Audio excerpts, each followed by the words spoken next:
item.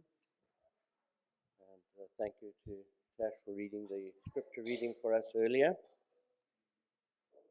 And thank you to all the children who make our service so enjoyable. You know, when we see all those children in the front of the church, you know the future of the church is assured. That's our inheritance. Sometimes you read something and it challenges you. You can sometimes read something that will stop you in your tracks and make you think.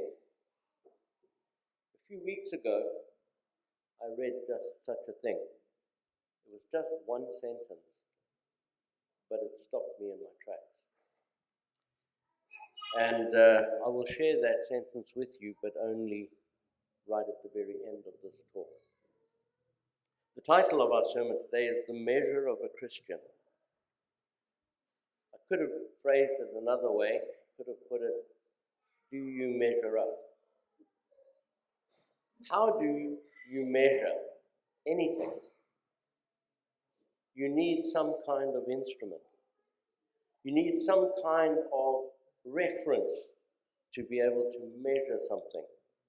The story is told at the end of the Second World War, and the Allies were preparing for a victory parade through the streets of London. And the call went out for soldiers throughout, scattered as they were throughout Europe.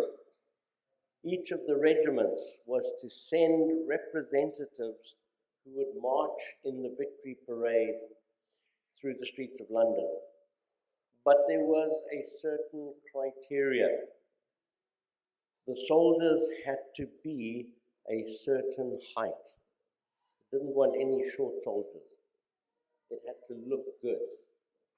And so the call went out, any soldiers 6 foot or more could volunteer to represent their regiment. Well, the message reached some soldiers who were on the front line. The war was over, but they hadn't yet been repatriated. And the question went out, who is going to go and march in the parade? Well, who was 6 foot? They didn't know. These were poor, relatively uneducated men. And how tall is 6 foot? They didn't know. They didn't know how tall they were as individuals. And eventually they said, well, you know what? Slim is the tallest guy here. He must be 6 foot. So anybody who's about as tall as Slim, we'll put them forward. And so they all went, and Slim stood there, and they all lined up, and yeah, you're almost the same height as Slim, you'll be okay. And you're almost the same height as Slim. And so they made a selection of men. But guess what? Slim was only about 5'8". Nobody measured up. How do you measure up? In John chapter 21, we read these few verses, verse 15 to 18. I'm going to read it to you. It says, when they had finished eating, Jesus said to Simon Peter, Simon, son of John, do you love me more than these? Yes, Lord, he said, you know that I love you. Jesus said, feed my lambs. And again, Jesus said, Simon, son of John, do you love me? And he answered, yes, Lord, you know that I love you. Jesus said, take care of my sheep. The third time he said to him, Simon, son of John, do you love me? And Peter was hurt because Jesus asked him the third time, do you love me? He said, Lord, you know all things. You know that I love you. Jesus said, feed my sheep.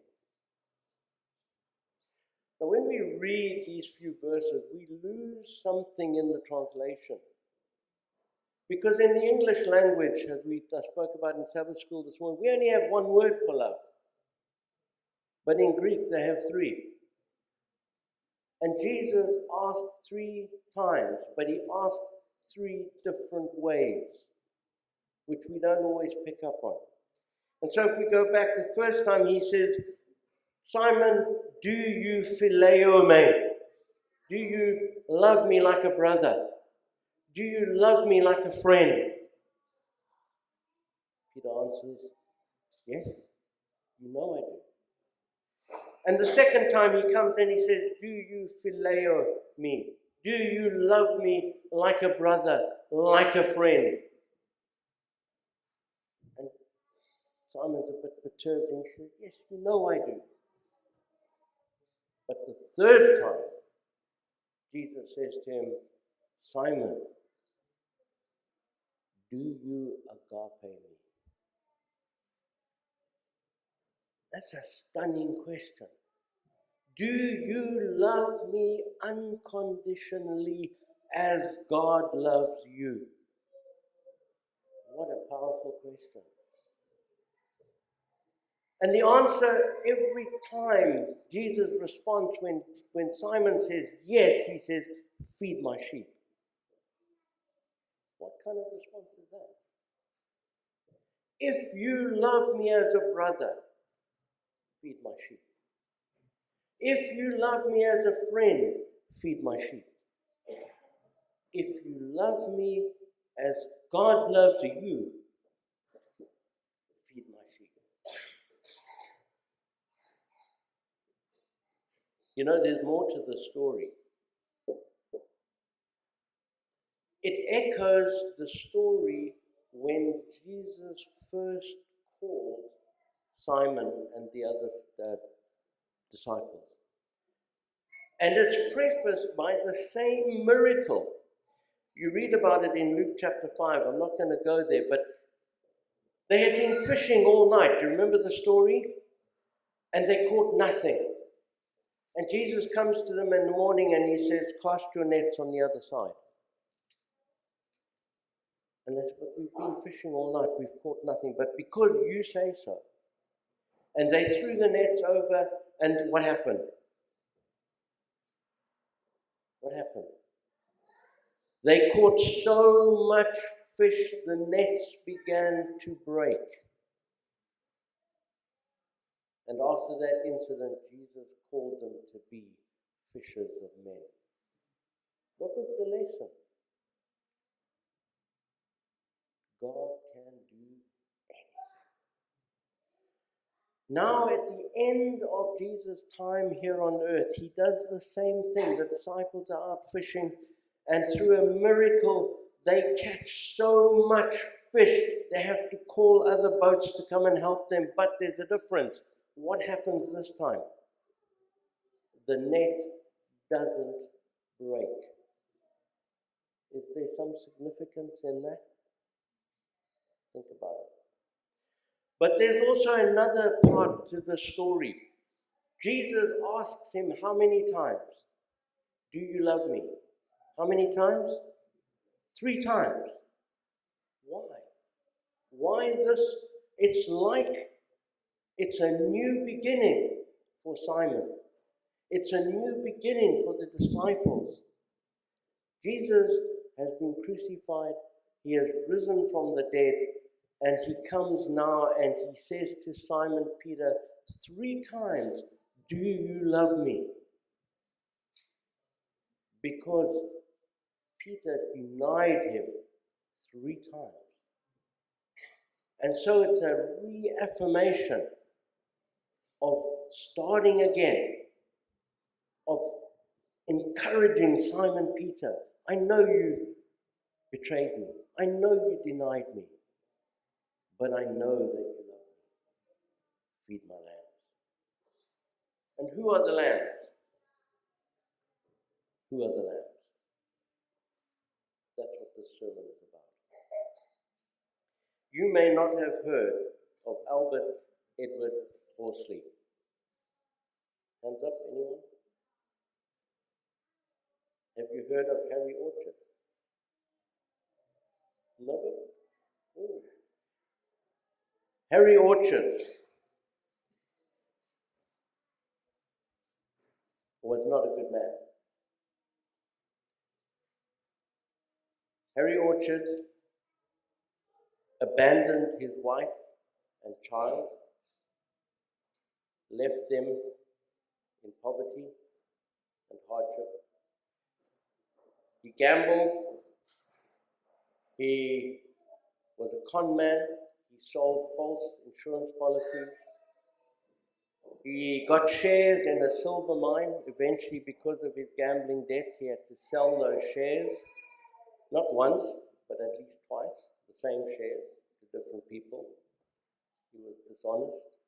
He married another woman without divorcing his first wife, so he was a bigamist.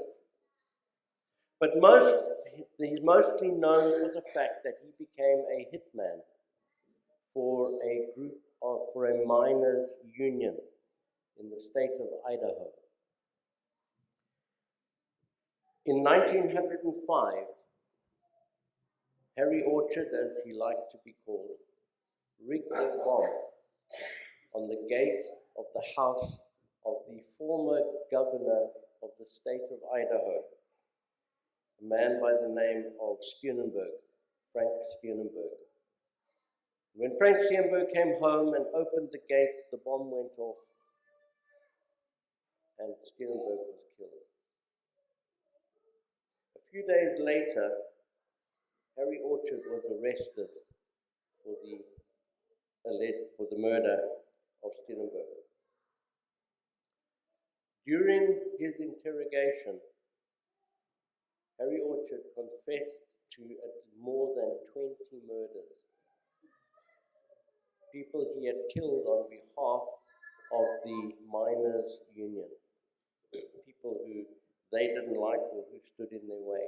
Steunenberg was hated by the union because he had called in federal troops at some point to quell miners' unrest.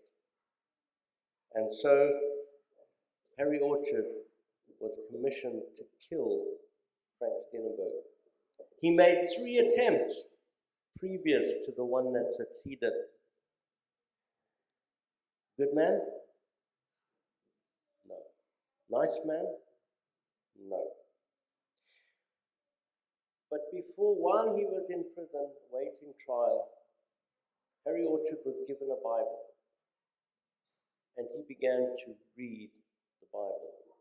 He had time to reflect on his life, on his deeds. When the court finally finished its work, Harry Orchard was sentenced to death, to be hanged. But sometime before that happened, his sentence was commuted to life imprisonment. On the day that he was due to be hanged, he received a visitor. The governor of the prison came to him and said, "There's somebody here to see you. He has a package. I suspect it might be a gun. I advise you don't see him." Harry Orchard decided to see the person anyway, and if it was a gun, he felt the person probably had a right to try and kill him. As it turned out, the visitor was Julian Steunenberg. He was the son of the murdered Frank Steunenberg, and he had been sent to the prison by the wife of the governor. Her name was Evelyn Bell Steunenberg. And she sent Julian to the prison with a packet of tracts, including the book Steps to Christ. See, Evelyn Steunenberg had been a member of the Presbyterian Church, but sometime before the murder of her husband, she had become a Seventh-day Adventist. There were only 8 Adventists in the town of Caldwell in Idaho where they lived. And the Presbyterian Church looked upon it as a great betrayal that she had left that church and joined the Seventh-day Adventist Church. But she sent these tracts to Harry Orchard with this message: She said, "I forgive you. Please give your life fully to God." It was the beginning of a change in the life of Harry Orchard. He read the books. He studied the Bible even more. And at some point, Evelyn Steenenberg wrote to Harry Orchard and requested that she could visit him. He wrote back, he stated, "I am so unworthy and overcome with grief when I think of meeting you face to face," that he declined her request. But eventually she did persist, and eventually the two did meet. And after a number of meetings, Harry Orchard was baptized into the Seventh-day Adventist Church on the 1st of January 1909 inside the Idaho prison. In 1922, Evelyn Bell Steenenberg petitioned for his release from prison. This was denied, and Harry Orchard spent the rest of his life in prison. 46 years. He was the longest serving inmate in that prison. He died on April 13, 1954, having been in prison for 46 years.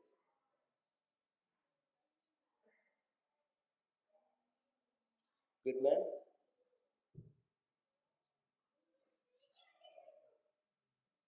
Feed my lambs.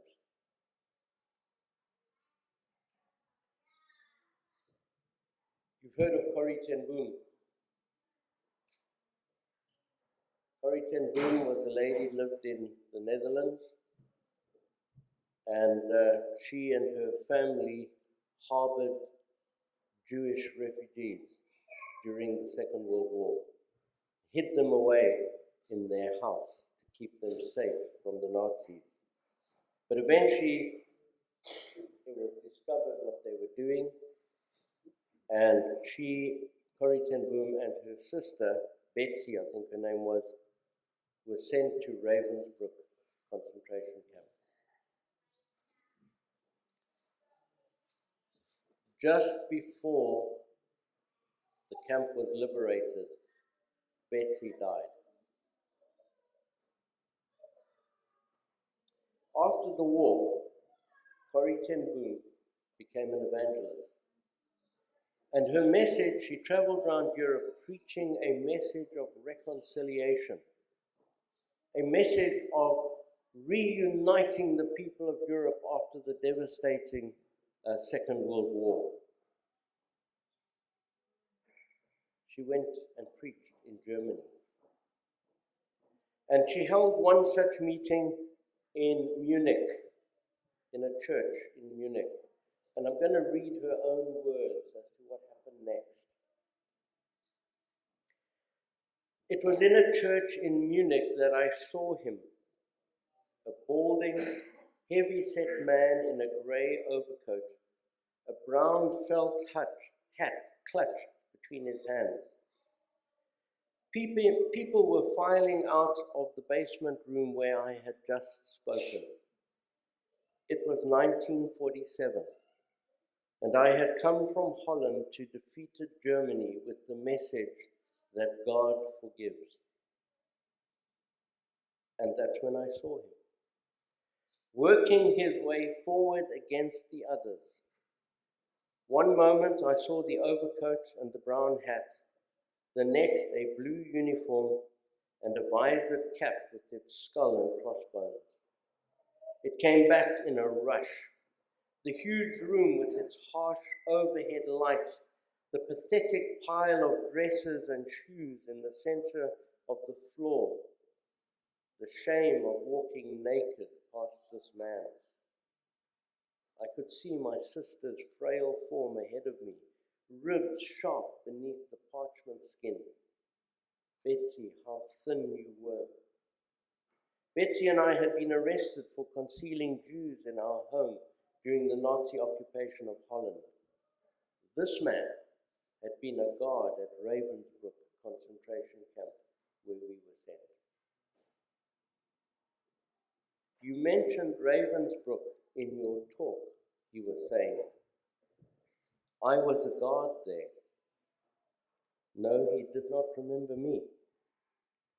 I had to do it. I knew that. The message that God forgives has a prior condition, that we forgive those who have injured us. But since that time, he went on, I have become a Christian. I know that God has forgiven me for the cruel things I did there, but I would like to hear it from your lips as well, Fraulein. His hand came out. Will you forgive me? And I stood there. I, whose sins had every day to be forgiven and could not. Betsy had died in that place. Could he erase her slow, terrible death simply for the asking? It could not have been many seconds that he stood there, hand held out, but to me it seemed hours as I wrestled with the most difficult thing I had ever had to do. For I had to do it. I knew that. The message that God forgives has a prior condition that we forgive those who have injured us. If you do not forgive men their trespasses, Jesus said, neither will your Father in heaven forgive your trespasses. And I stood there with the coldness clutching at my heart. But forgiveness is not an emotion. I knew that too. Forgiveness is an act of the will. And the will can function regardless of the temperature of the heart. Jesus, help me, I prayed silently. I can lift my hand. I can do that much. You supply the feelings. And so woodenly, mechanically, I thrust my hand into the one stretched out to me. And as I did, an incredible thing took place. The current started in my shoulder, raced down my arm and sprang into our joined hands. And then this healing warmth seemed to flood my whole being, bringing tears to my eyes. I forgive you, brother, I cried with all my heart.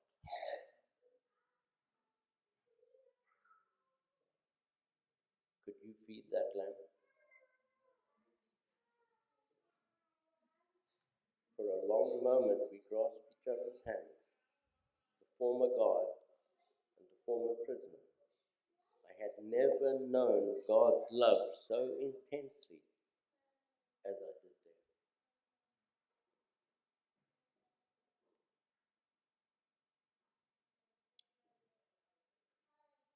How many of you have heard of Desmond Doss? I see a few heads nodding. Of the 6 million men in uniform during World War II, only 431 received the Congressional Medal of Honor, the highest military honor in the United States. One of these was placed around the neck of a young Seventh-day Adventist who during combat had not killed a single enemy soldier. In fact, he refused to carry a gun. His name was Desmond Thomas Doss. The journey that brought young Desmond to that day, it was October 12, 1945, had been a challenging one. When Pearl Harbor was attacked, Desmond was working at the Newport News Naval Shipyard, and as such he could have requested a deferment. he would not have had to go into the army. But he wanted to do more for his country. He was willing to risk his life on the front lines in order to preserve freedom. When he joined the army, he assumed that his classification as a conscientious objector would not require him to carry a weapon. He wanted to be an army combat medic. But as luck would have it, he was assigned to an infantry rifle company. And his refusal to carry a gun caused a lot of trouble amongst his fellow soldiers. They viewed him with disdain. They called him a misfit. That's just the polite way of putting it. One man in the barracks warned him. He said, "Dos, as soon as we get into combat, I'll make sure you won't come back alive." His commanding officers also wanted to get rid of the skinny Virginian who spoke with a gentle southern drawl. They saw him as a liability. Nobody believed a soldier without a weapon was worthwhile. They tried to intimidate him, scold him, assign him extra tough duties, and declared him mentally unfit for the army. Then they attempted to court-martial him for refusing a direct order, the order to carry a gun. But they failed to find a way to toss him out, and he refused to leave. He believed his duty was to obey God and serve his country, but it had to be in that order. His unwavering convictions were most important.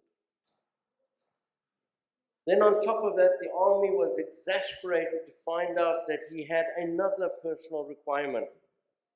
He asked for a weekly pass so that he could attend church every Saturday. This meant 2 strikes against him. His fellow soldiers saw him as a Bible-reading Puritan, being totally out of sync with the rest of the army. So they ostracized him, bullied him, called him awful names, and cursed at him. His commanding officers also made life very difficult for him. The story is told that he used to kneel down by his bed and pray at night, and the soldiers would throw boots and other things at him, mocking him for his prayers. But things began to turn around when the men discovered that this quiet, unassuming medic had a way to heal blisters on their march-weary feet. If someone fainted from heat stroke, this medic was at his side, offering his own canteen of water. Desmond never held a grudge. With kindness and gentle courtesy, he treated those who had mistreated him. He lived the golden rule: do unto others as you would have them do to you. Desmond served in combat on the islands of Guam, Leyte, and Okinawa. In each military operation, he exhibited extraordinary dedication to his fellow men. While others were taking life, he was busy saving life. When the cry "medic" rang out on the battlefield, he never considered his own safety. He repeatedly ran into the heat of battle to treat a fallen comrade and carry him back to safety. All this while enemy bullets whizzed past and mortar shells exploded around him. Several times while treating a wounded soldier, Desmond was so close to the enemy lines he could hear the whispering of Japanese voices. I'll tell you one thing. When he prayed, when he was in training, they used to throw boots at him. But the time came when they would not go into battle until Desmond Doss had prayed for them. In May 1945, as the German troops were surrendering on the other side of the world, Japanese troops were fiercely defending to their last man the only remaining barrier, the island of Okinawa and the Maeda escarpment, the only thing stopping an Allied invasion of their homeland. The men in Desmond's division were repeatedly trying to capture the Maida Escarpment, an imposing rock face the soldiers called Hacksaw Ridge. Literally a cliff that they had to climb, and the Japanese were at the top of the cliff. After the company had secured the top of the cliff, the Americans were stunned when suddenly enemy forces rushed at them in a vicious counterattack. Officers ordered an immediate retreat. Soldiers rushed to climb back down the steep cliff. All the soldiers, except one. Less than 1/3 of the men made it back down. The rest lay wounded, scattered across enemy soil, abandoned and left for dead if they weren't already. One lone soldier disobeyed orders and charged back into the firefight to rescue as many of his men as he could before he either collapsed or died trying. His iron determination and unflagging courage resulted in at least 75 lives saved that day, May 5, 1945. It was a Sabbath day. Survivors report that as he was carrying soldiers back to the face of the cliff, he was muttering something under his breath. Finally, one of them was able to decipher what he was saying. Just one more. Lord, just one more. Eventually, the Americans did take Hacksaw Ridge. Okinawa was captured inch by bloody inch. Several days later, during an unsuccessful night raid, Desmond was severely wounded. Hiding in a shell hole with two riflemen, a Japanese grenade landed at his feet. The explosion sent him flying. Shrapnel tore into his leg and up to his hip. He treated his own wounds as best as he could. While attempting to reach safety, he was hit by a sniper's bullet that shattered his arm. His brave actions as a combat medic were done, but not before insisting that the stretcher bearers take another man first before rescuing him. Wounded and in pain and losing blood, he still put others ahead of his own safety. He would choose to die so that another could live. After all, that's what he read in his Bible. Such was the character already demonstrated by Jesus Christ. In addition to his Medal of Honor, just listen to this. In addition to the Medal of Honor, Desmond Doss received a Bronze Star for Valor with one oak leaf cluster, signifying that he had received 2 Bronze Stars. A Purple Heart with 2 oak leaf clusters, signifying that he had received 3 Purple Hearts. Purple Hearts are awarded if you're wounded in battle. The Asiatic Pacific Campaign Medal with 3 Bronze Stars, a beachhead arrowhead signifying he had served in 4 combat campaigns, including an amphibious landing under combat conditions. The Good Conduct Medal, the American Defense Campaign, and the not-so-common Presidential Unit Citation given to the 1st Battalion 307 Infantry, 77th Infantry Division for securing the Maida Escarpment. Incredible tale.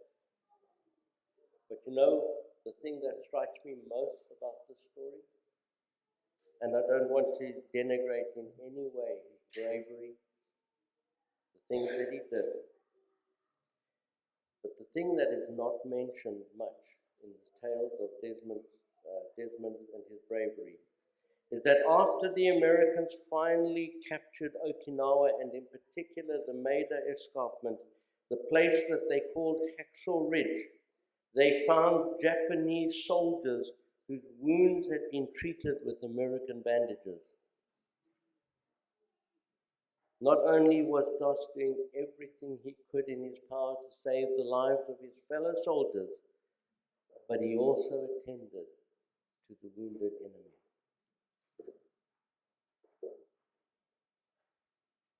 13:35. By this shall all men know that you are my disciples, if you have love one for another. 2 Peter 3 verse 9, the Lord is not slack concerning his promise, as some men count slackness, but is long-suffering toward us, not willing that any should perish, but that all come to repentance. Matthew 18 verses 12 to 14. What do you think? If a man owns 100 sheep and one of them wanders away, will he not leave the 99 on the hills and go back to look for the one that wandered off? And if he finds it, truly I tell you, he is happier about that one sheep than about the 99 that did not wander off. In the same way, your Father in heaven is not willing that any of these little ones should perish. Who are these little ones? Harry Orchard, a guard at Ravensbrück, a Japanese soldier. Feed my sheep. In conclusion, Jesus' question to Peter comes to us today. Do you love me? Do you love me with agape love? If so, feed my lambs.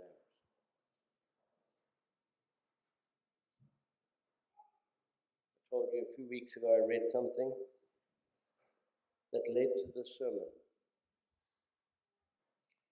This is what I read. It's just one sentence. The measure of a Christian is not so much that we love Jesus. My own words, that's easy. It's easy to love someone who loves you. The measure of a Christian is not so much that we love Jesus. No, the measure of a Christian is that we love Judas. Amen.